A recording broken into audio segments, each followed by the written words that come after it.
This is Saul Canelo Alvarez. Danger.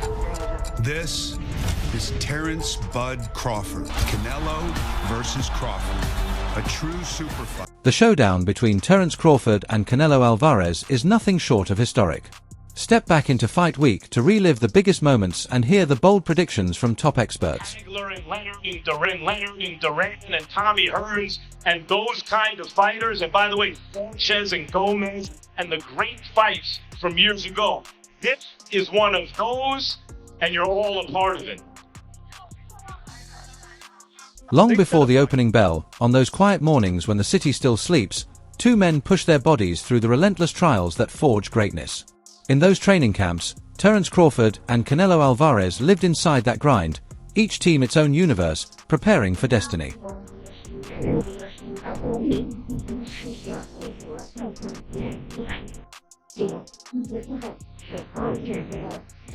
Crawford's camp looked less like a simple bulk-up and more like a calculated transformation. Moving to super middleweight to face Canelo, he rebuilt his body with precision, adding muscle without losing the speed and sharpness that made him untouchable. His team fine-tuned every detail: strength, nutrition, sparring with bigger opponents, and conditioning built to keep him elusive. Every extra pound wasn't just weight, it was power, crafted to fuel the same slick movement and pinpoint accuracy that kept his record spotless.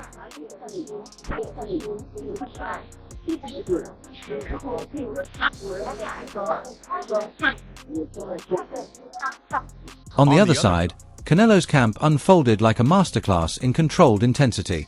He put in the expected grind, pads, mitts, endless bag work, but led it with unconventional drills that reflected a lifetime of experience. Every session carried the weight of a fighter who knows exactly how to sharpen old weapons while still surprising opponents with new ones.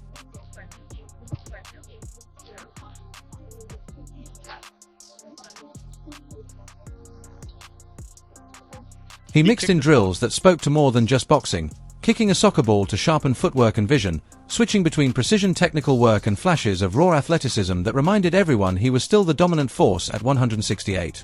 Both camps leaked teasers, and the storyline seemed clear: the slick sharpshooter versus the battle-tested champion. But beyond the polished clips and hype, their daily grinds looked strikingly alike, mornings carved out by sweat, repetition, and quiet resolve. Size and legacy blurred the easy narrative. Canelo carried the weight, the belts, and the aura of a man forged by countless wars. Crawford carried an unbeaten record, a genius ring IQ, and the hunger to chase a dangerous victory that could etch his name deeper into history. When the lights came on, it wouldn't be the promos or weigh-in numbers that decided it. It would come down to whose preparation translated in the ring, the split-second choices, the endurance to keep moving, and the courage to absorb punishment while still daring to give it back. For all the noise around it, that's where the fight would truly be won.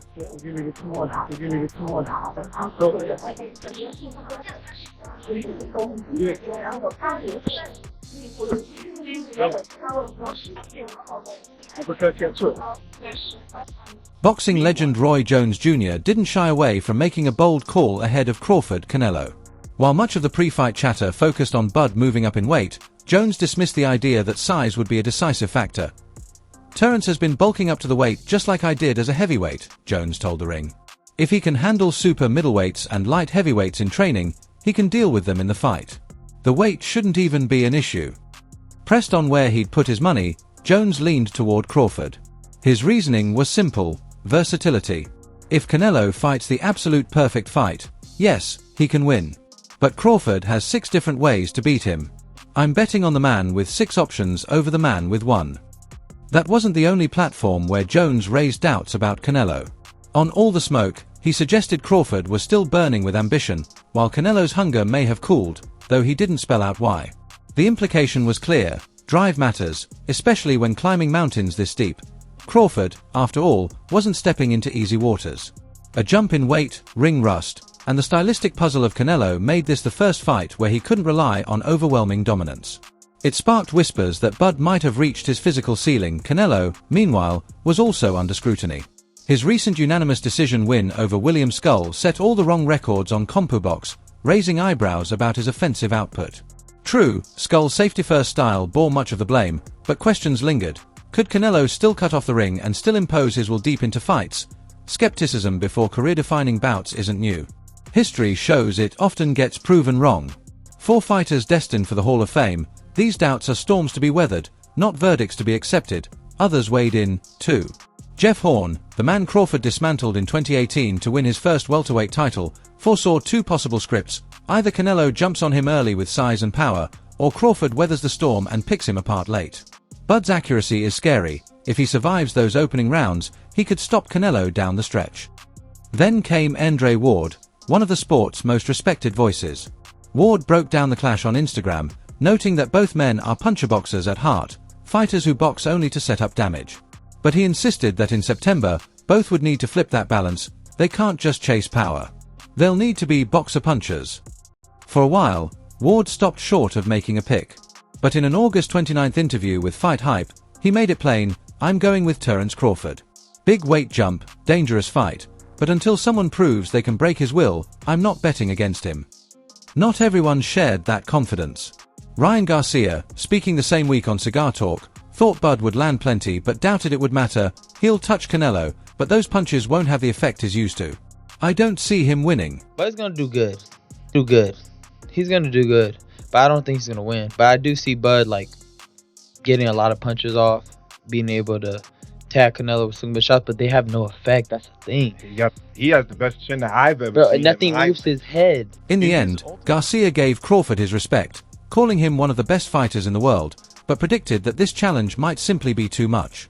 As he saw it, Crawford was daring greatly, but against Canelo, he could be biting off more than he could chew. I just think that he's biting a little bit more than he could chew. But you never know. If anybody can do it, it could be Crawford. You know, I do see him like when he fights. I'm like, damn, how do you beat this guy? You know, he could do it all. He could box. He could bang. Garcia, who had once confidently picked Canelo to win, seemed to shift his tone as fight week drew closer. He admitted Canelo was facing a far tougher challenge than he first suggested. "My problem with Canelo is his intensity," Garcia told Day Boxing. "He doesn't have the same intensity he used to. That, for me, is the biggest issue. Can he still counterpunch? Yes. Can he still be slick? Yes. But does he have the energy and the drive he showed when he was younger, or even when he fought Caleb Plant? I'm not so sure." Garcia pointed back to the Bivol fight as evidence. When Bivol made him work with 3 extra moves and 3 extra shots, Canelo reacted with strange defensive moves that left him out of position. That's the problem. Does he have that second and third effort in him anymore? Shakur Stevenson has brushed aside the weight debate surrounding Terence Crawford and Canelo Alvarez.